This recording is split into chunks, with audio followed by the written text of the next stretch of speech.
Several countries have agreed to jointly carry out patrols in the southern Red Sea and Gulf of Aden to try to safeguard commercial shipping against Houthi attacks. The Yemen rebels say they are supporting Palestinians under siege by Israel in the Gaza Strip.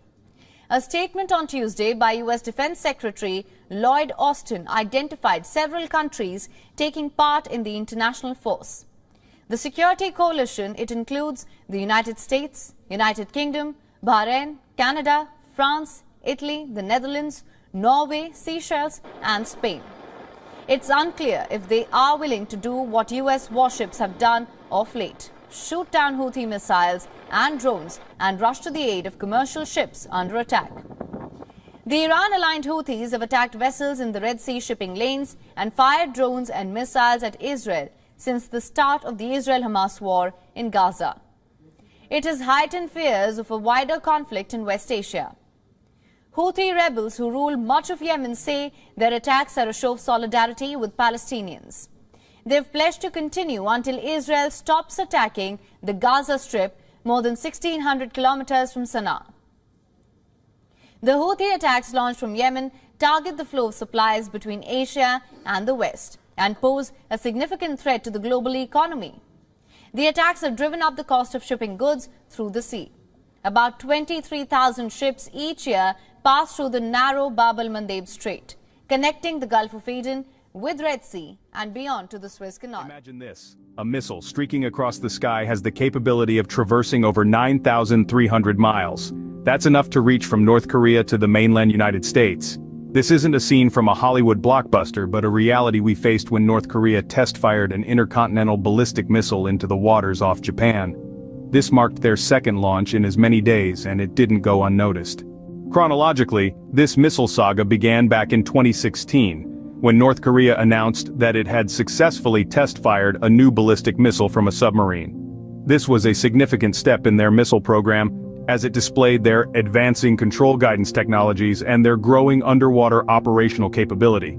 However, experts believed that North Korea's submarines were a weak link in their missile program. Fast forward to 2021, tensions were on the rise on the Korean peninsula.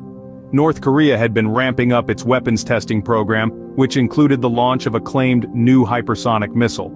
The United States, along with its allies South Korea and Japan, condemned these actions, reaffirming their commitment to each other's defense. The year 2022 brought with it an escalation in North Korea's missile tests. By October, North Korea had already launched 28 missiles, further fueling tensions in the region. They were not only test-firing intercontinental ballistic missiles but also cruise missiles and short-range ballistic missiles. Each launch was met with strong criticism from the international community, citing clear violations of UN Security Council resolutions. But North Korea remained defiant. They defended their right to strengthen their arms as part of their efforts to modernize their national defense capability. This defiance was clearly demonstrated when, despite warnings from the US and South Korea, they fired an intercontinental ballistic missile capable of reaching the US mainland. To fully grasp the gravity of North Korea's missile capabilities, consider this. The missile fired into the waters off Japan flew for 73 minutes before landing. This was more than just a show of force. It was a statement, a demonstration of North Korea's resolve to neutralize any attempt to ignite a nuclear war. In summary, North Korea's missile capabilities have been steadily advancing since their first submarine-launched ballistic missile test in 2016. Their defiance of international law and aggressive testing program have led to heightened tensions in the region, with the international community closely monitoring their actions.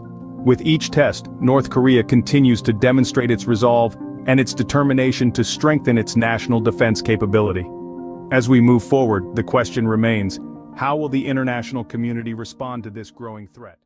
Germany and Lithuania have reached a groundbreaking agreement that marks the first permanent deployment of German troops abroad since World War II. The announcement, made in Lithuania on Monday, resulted from a meeting between Defense Minister of Lithuania and his German counterpart. Now, they outlined a comprehensive, quote, roadmap action plan spanning several years, entailing the establishment of a permanent presence of approximately 4,800 German soldiers. Both officials emphasized the historic significance of the move, not only for their respective nations, but also for NATO, Newsweek reported. Commencing in 2024, German troops, including those accompanied by their families, will be stationed in the Lithuania cities of Kaunas and Vilnius. The majority of troops are expected to be deployed between 2025 and 2026, with full operational capability anticipated by the year 2027. As part of the agreement, Lithuania has committed to providing all necessary civilian and military infrastructure to support this deployment. Мы знаем, что киевский режим при прямой поддержке зарубежных спецслужб открыто встал на путь террористических методов, фактически государственного терроризма.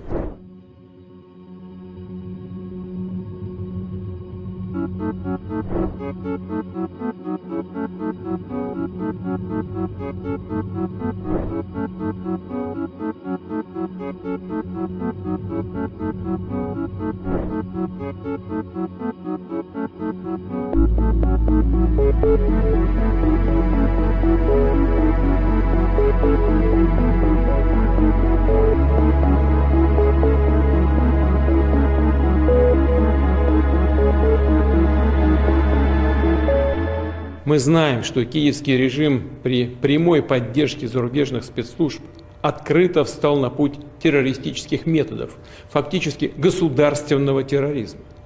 Это диверсии против гражданских объектов, транспортной и энергетической инфраструктуры, теракты в отношении мирных граждан, представителей органов власти и общественных деятелей.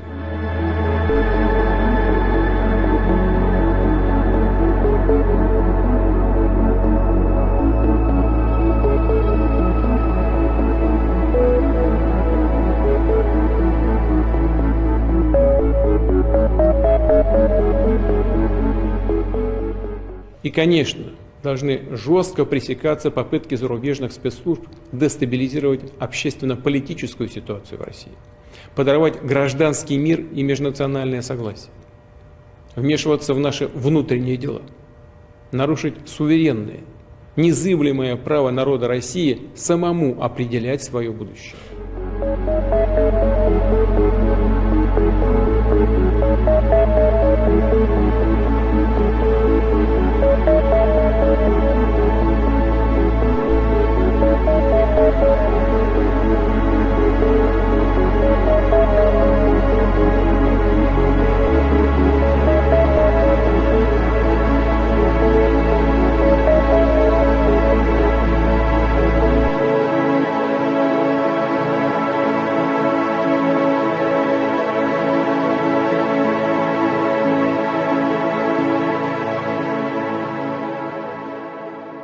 I was the only president in decades who didn't start a war. Instead, I got us out of wars and endless wars. And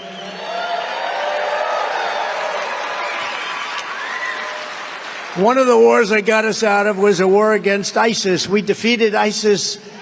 It was supposed to take 4 years, and I got it done in 4 weeks. Would you say that's good? Because we have the greatest military on earth. We have the greatest leaders, but not the guys on television. Not the ones on television. I'm the only candidate who can make this promise to you. I will prevent World War III. I will prevent World War